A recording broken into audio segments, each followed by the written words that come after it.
तुम ईसाई हो, हमारे बीच ये सामान्य है, और एंड्रयू इस समय उस विश्वास का नहीं है। हालांकि उसने मुझसे मसीह के बारे में बात करने पर अच्छी प्रतिक्रिया दी थी।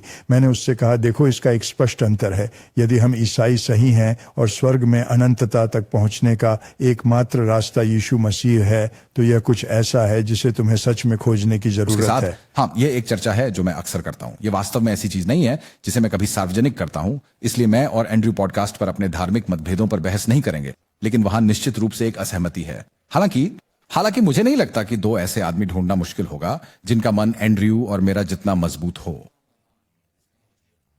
तो एक तरह से मैं उसे उसकी मर्जी करने देता हूं और मुझे मेरी मर्जी करने देता हूं।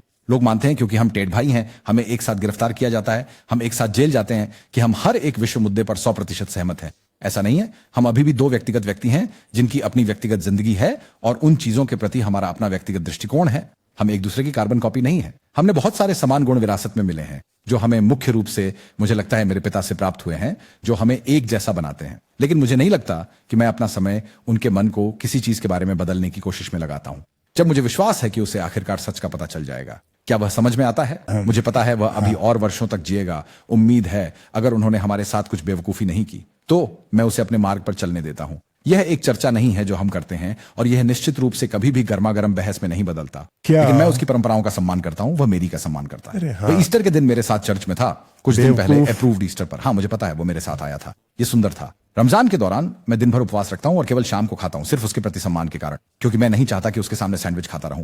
लेकिन ये बस साधारण शिष्टाचार और भाईचारे का प्यार है। हाँ, मुझे लगता है कि यह एक अच्छा दृष्टिकोण है। आप जानते हैं कि ईसाइयों के रूप में हमें किसी पर अपना विश्वास थोपना नहीं चाहिए या किसी को ईसाई बनाने की कोशिश नहीं करनी चाहिए। ये बस हमारा कर्तव्य है कि सही समय पर साझा करें, और मैं इसे इसी तरह देखता हूं। और मेरे साथ भी ऐसा ही था, क्योंकि जब मुझे ये सोचना पड़ता है कि किसने मुझे एक ईसाई बना दिया। मुझे लगता है कि मैं थोड़ा ज्यादा धार्मिक माहौल में पला बड़ा हूं, लेकिन फिर मैं इंग्लैंड चला आया। ज्यादातर समय मुझे धर्म में दिलचस्पी नहीं थी। मैं कभी भी खुद को नास्तिक नहीं कहना चाहता। मुझे वह शब्द पसंद नहीं है। मुझे लगता है कि यह एक गंदा शब्द है और मैं कभी भी खुद को इसके साथ चिन्हित नहीं करना चाहता। लेकिन तब मैं खुद को नास्तिक के रूप में वर्णित करता था। मैं लगभग 7 साल पहले तक एक गैर धार्मिक व्यक्ति था।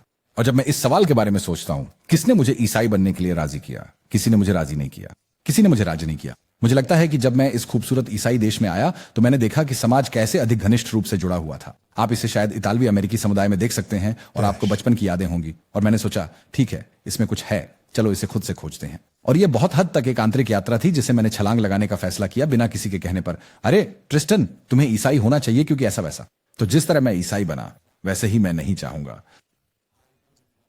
किसी को यह कहने वाले व्यक्ति नहीं बनना कि तुम्हें यह मानना चाहिए वरना कुछ होगा। मैं कभी भी इस तरह से नहीं आना चाहता।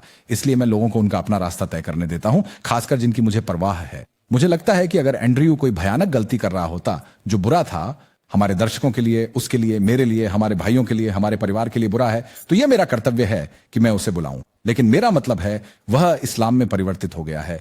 वह अब शराब नहीं पीता। वह अपने काम पर बहुत अधिक केंद्रित है। मुझे उस पर कोई नकारात्मक प्रभाव नहीं दिखता, तो मैं उसे उसके हिसाब से चलने दूंगा। अपनी दौड़ दौड़े, मैं उसे अपनी जिंदगी जीने दूंगा। वह मुझसे भी बड़ा है, इसलिए उसके पास वह बड़ा भाई वाला अधिकार है जिसे मैं उस पर इस्तेमाल नहीं कर सकता। वह एक साल भर से थोड़ा ज्यादा बड़ा है, जैसे हम लगभग एक ही उम्र के हैं, लेकिन थोड़ा ज्यादा। नहीं, मुझे लगता है कि यह सही दृष्टिकोण है। आप जानते हैं, और बाइबल में एक श्लोक है जिसे मैं भूल गया हूं, जहां यीशु से पूछा गया था कि आपको पृथ्वी पर क्या करना है, और उनका उत्तर बहुत स्पष्ट था। उन्होंने कहा कि मेरे पिता से एक भी आत्मा खोना नहीं चाहिए। इसलिए मेरा मानना है कि जिसने किसी समय यीशु को जाना था, भले ही उन्होंने छोड़ दिया हो, वे वापस आएंगे। हाँ, मुझे लगता है ये बहुत असरदार शब्द हैं। मैं तुमसे सहमत हूँ। लोगों को अपना काम करने दो, पर जब वो चाहें तो सच बोलो। हाँ, यही है। हम ऐसा ही मानते हैं।